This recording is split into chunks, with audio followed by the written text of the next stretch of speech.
मैं वीरेंद्र यादव आरसीसी। सभी साथियों को नमस्कार। Our attitude with be gratitude. हमारा नजरिया कृतज्ञतापूर्ण होना चाहिए। हम हर किसी के, चाहे वो नोन है या अननोन, जिन्होंने हमारा अच्छा किया है, हम उनके लिए शुक्रगुजार रहें और आभार व्यक्त करें। इस पे कुछ बातें आप सभी साथियों के साथ शेयर करना चाहता हूँ। फर्स्ट, आज सरकार मंदिरों का विकास और सड़कों का विकास कर रही है और इन सड़कों पे हिंदू, मुस्लिम, सिख, ईसाई सभी धर्म के लोग चलते हैं और सभी को इसका बेनिफिट होता है। हमारे भारतवर्ष में हिंदू, मुस्लिम, सिख, ईसाई रोजाना सुबह नहा धोकर अपने आराध्य की आराधना करते हैं। पाठ, पूजा, मनन, ध्यान, इसलिए हमारे मुल्क में शांति रहती है। यह मुख्य कारण है। जिस जमाने में पाकिस्तान में हिंदू, मुस्लिम, सिख, ईसाई वहाँ पे रह गए थे, तलवार की नोक पे उनका धर्म परिवर्तन करवाया और उन भाई बहनों ने जिन्होंने धर्म परिवर्तन किया, उनके सामने मौत खड़ी उनको दिखाई दे रही थी। तो उस वक्त के वो हिंदू, सिख, ईसाई या बौद्ध जिनको सामने मौत दिखाई दे रही थी, तो उस वक्त उनका धर्म जिंदा रहना था और उन्होंने मजबूरी में धर्म परिवर्तन कर लिया। आज मुस्लिम देशों के 57 मुल्क हैं जहाँ पे योगी जी और मोदी जी हिंदू मंदिर बनवाने की कवायद करते हैं। इसके पीछे हिंदू धर्म का मानना होता है कि हम पुनर्जन्म में विश्वास रखते हैं और कुछ स्मृतियाँ पूर्व जन्म की हमें अगले जन्म में याद रहती हैं। इसलिए आज जहाँ की न्यू जनरेशन जहाँ पे मंदिर बन रहे हैं उन 57 मुल्कों में, वो अपनी स्वेच्छा से उनको पूर्व जन्म की याद आती है और वो मंदिर में जाना पसंद करते हैं, क्योंकि उनकी जो बैकग्राउंड है वो हिंदू है। इसलिए पूरी दुनिया में कहीं पे भावें मक्का मदीना हो, वहाँ भी शिवलिंग है जिसकी आराधना मुस्लिम लोग भी करते हैं। ना माने वो एक अलग बात है, लेकिन सच्चाई यही है। सेकंड, बुल्गारिया की धरती फाड़ कर निकले सूर्य और बृहस्पति देवता,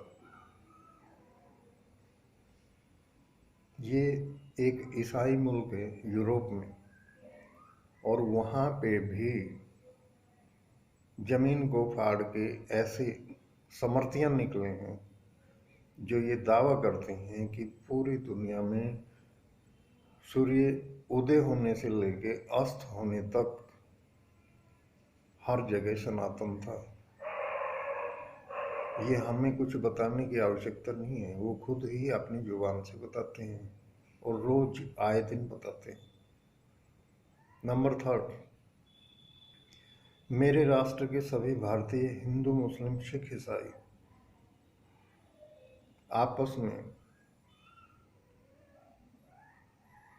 एकजुटता के साथ रहते हैं। अगर कोई अपवाद है तो उसका आप और हम कुछ नहीं कर सकते, अदरवाइज बड़े प्यार से रहते हैं।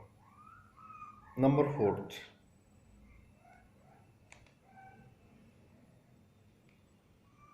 भारत को छोड़कर किसी भी मुल्क में गंगा नदी नहीं है, वो सिर्फ भारत में है। जो 12 ज्योतिर्लिंग हैं वो भी पूरी दुनिया में कहीं नहीं है। हमारे जो ऋषि मुनि हुए उनके पास जो शिक्षा पद्धति थी, जो ज्ञान था, वह आज दुनिया के किसी भी वैज्ञानिक के पास नहीं है।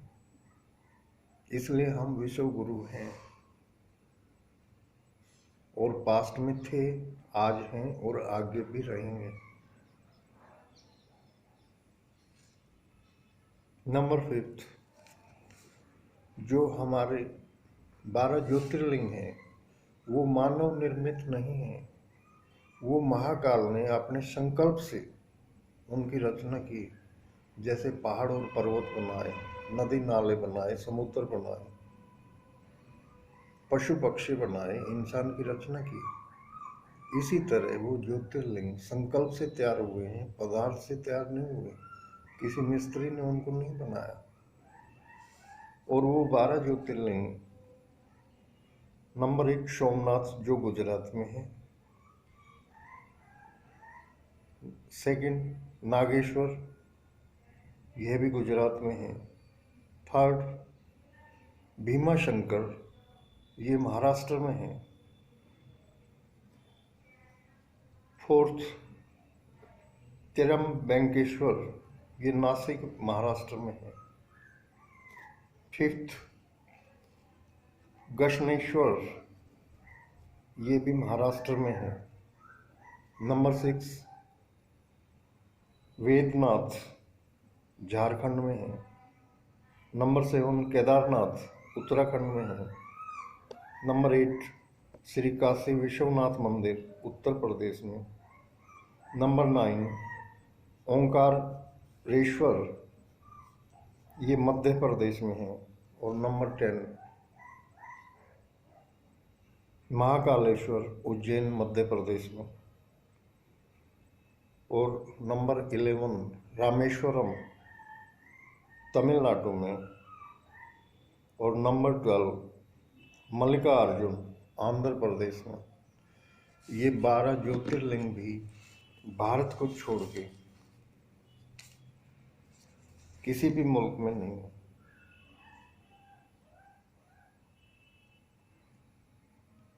ये एक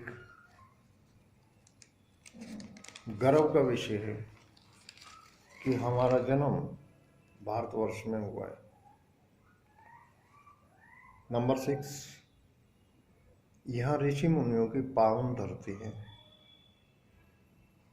यहाँ के लोग नदियों को अपनी माता कह के पुकारते हैं।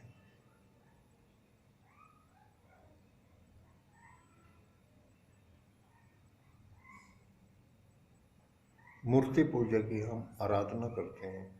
हर इंसान का हम सत्कार करते हैं। ऐसे हमारे संस्कार हैं। नंबर 7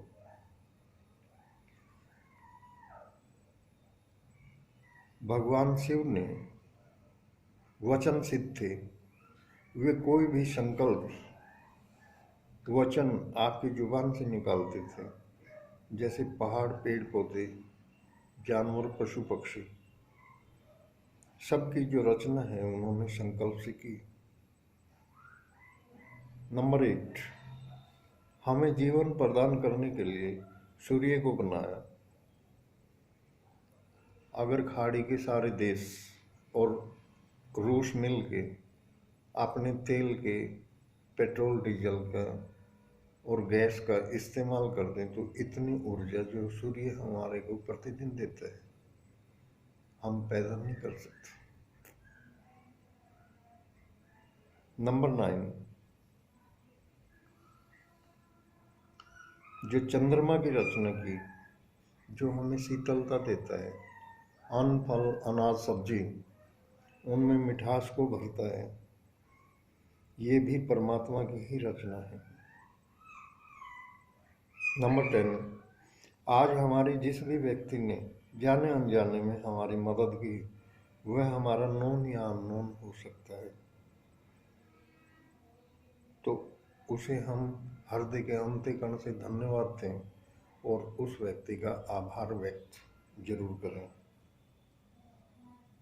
और ऐसा जब हम करते हैं तो उस व्यक्ति के हृदय के अंतःकरण से हमारे प्रति गुड विशेष निकलते हैं और वे गुड विशेष हमारा जो अकाउंट है उसमें डिपॉजिट हो जाते हैं, जिसको हम कर्म कहते हैं। वो हमारे जो शुभ कर्म है उसके पुण्य प्रताप से जीवन में समृद्धि, स्वास्थ्य, सेल्फ रिस्पेक्ट, सेल्फ इमेज और लाइफ में वैल्यूज जैसे family value, social value, national value और स्पिरिचुअल वैल्यू हमारे जीवन में बेसिक रूप से हम धारण कर लेते हैं। नंबर 11, हम सभी आध्यात्मिक हैं। श्री कृष्ण कहें, गोपाल कहें, वसुदेव कहें, नंदलाल कहें, नटनागर दीन दयाल कहें या भक्तों के प्रतिपाल कहें, है लाखों नाम मुरारी के, बलिहारी गिरवरधारी के। हम परमात्मा को किसी भी नाम से उच्चारण करके बोले, वे हमारे साथ हैं, हमारे अंग संग हैं। नंबर 12, जब कंस ने श्री कृष्ण के माता पिता को, देवकी और वासुदेव को जेल में बंद कर रखा था, तो श्री कृष्ण से पहले उनके 6 पुत्र हुए जो कंस ने मार दिए। तो वो श्री कृष्ण कहते हैं, 6 की जोड़ी बिन खोट मार दे, यादव वंश की चोट मार दे। 6 मेरे भाई, हम भटका थे तेरे दर्शन में, काली घटा होरी बरसन में, मैं लेके चाल पड़ा कृष्ण गोकुल की राही। नंबर 13, जिस वक्त सुदामा जी श्री कृष्ण के पास द्वारका में जाते हैं तो उनका मान सम्मान सत्कार, आभूषण, वस्त्र सब कुछ उनको देते हैं। और जब वो वापस 3-4 दिन के बाद में जाने की कहते हैं तो श्री कृष्ण ने तो अपनी माया से, संकल्प से उसके घर में महल बना दिया, धन दौलत सब कुछ उसको दे दी। लेकिन सुदामा जी को इस बात का पता नहीं था। तो जब वो चलने लगे तो श्री कृष्ण ने आदेश दिया, आगे इनके आभूषण और वस्त्र उतार दो और वो वही वस्त्र दे दो जो ये डाल के अपने घर से आए थे। इसके पीछे श्री कृष्ण जी की भावना ये थी कि उस जमाने में पैदल रास्ते होते थे, अब कहीं अच्छे वस्त्र, गहने, आभूषण देख के मेरे मित्र का कोई वध ना कर दे। और ये बात जब श्री कृष्ण ने अपनी जुबान से बोली तो उनकी पत्नी श्री कृष्ण जी की रुक्मण श्री कृष्ण जी की भावना को समझ नहीं पाई और वो कहने लगी,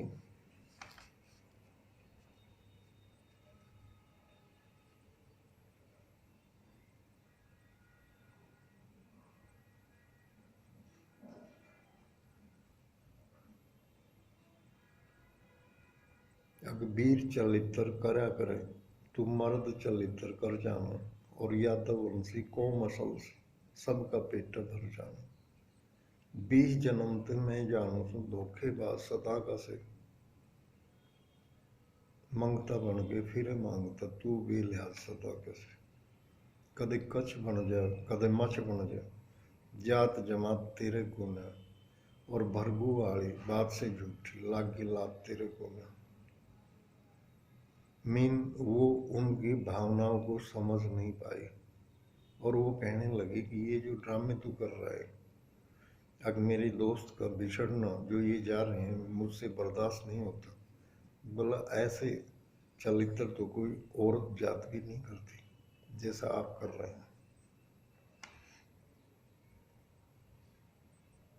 नंबर 13, लागी मेरे तू रोया था, दर्द होया था गात मेरे, गुस्से में आके श्राप दे दिया, न करे लक्ष्मी बास तेरे, और मांगे राम हारी की माया, कौन करे और कौन भरे, कर गया भृगु भरे सुदामा, मैं यो न्याय करना चाहूँ छू, मेरे बालकपन का यार सुदामा, मन्नू गल के लाऊं, और मैं के धोरे मैं को न जड़ मैं को न मैं पाऊँ।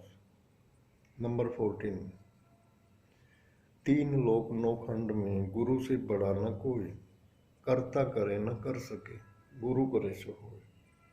नंबर 15, कदे आई गई का ओढ़ नहीं था, थी सेठों में सरदारी, और शेर चुन की खातर नरसी बन के चला भिखारी। नरसिंह जी जब भगवान श्री कृष्ण के चरणों में समर्पित हो जाते हैं तो उसके बाद उनके पास जितनी धन माया होती है वो दान कर देते हैं और एक आध्यात्मिक जीवन जीना शुरू कर देते हैं। और तब श्री कृष्ण उनकी बेटी हरमंदी का जो भात भरते हैं, आज भी बनिया समाज भात अपनी बेटी या बहन का ओपन में नहीं भरते, क्योंकि नरसिंह जैसा भात वो भर नहीं सकते, इसलिए वो पंचायत में भात नहीं देते। वो चुपचाप अपनी मुट्ठी भींच कर अपनी बहन या बेटी को जो देना चाहते हैं वो दे देते हैं। थैंक यू, धन्यवाद, शुक्राना। वीरेंद्र यादव, हाँसी। एक बार पुनः सभी साथियों को हार्दिक अंतिकरण से नमस्कार। मेरा सभी साथियों से गुजारिश है, आप अपने YouTube channel Virendra Yadav MBA को प्रमोट करें, शेयर करें, लाइक और सब्सक्राइब जरूर करें। Thank you, God bless you.